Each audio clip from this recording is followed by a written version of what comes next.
సరికొత్త రికార్డును నమోదు చేసింది. 10 గ్రాముల మేలిమి పసిడి ధర అక్షరాల ₹1,00,000 చేరింది.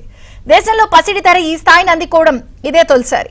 అమెరికా చైనా మధ్య వాణిజ్య పోరు, డాలర్ బలహీనపడడం వంటి కారణాలతో మదుపర్లు బంగారం వైపు మొగ్గు చూపిస్తున్నారు.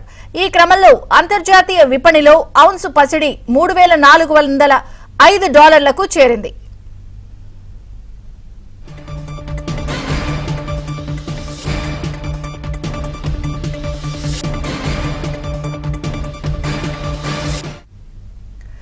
దేశీయంగా ₹1,00,000 మార్కును అందుకుంది బంగారం. 24 క్యారెట్ల పసిడి 1,00,000కు చేరింది. ఈ ఏడాది ఇప్పటి వరకు బంగారం ధర దాదాపు 20,000కు పైనే పెరిగింది.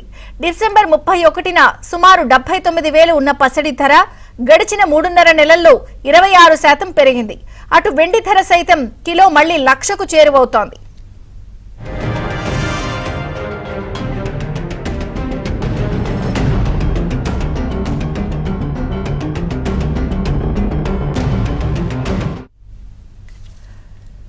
గతంలో ఓసారి 1,00,000 మార్కును దాటిన వెండి ప్రస్తుతం 99,299 పలుకుతోంది.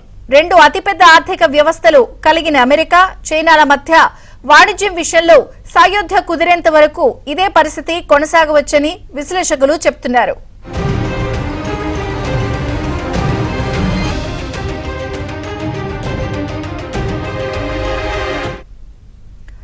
ట్రంప్ ఇతర దేశాలపైన దిగుమతి సుంకాల్ని 90 రోజుల పాటు వాయిదా వేస్తున్నట్లు ప్రకటించినప్పటికీ ఇదే సమయంలో చైనాపై సుంకాల్ని మరింత పెంచుతూ ఏకంగా 245% చేర్చారు.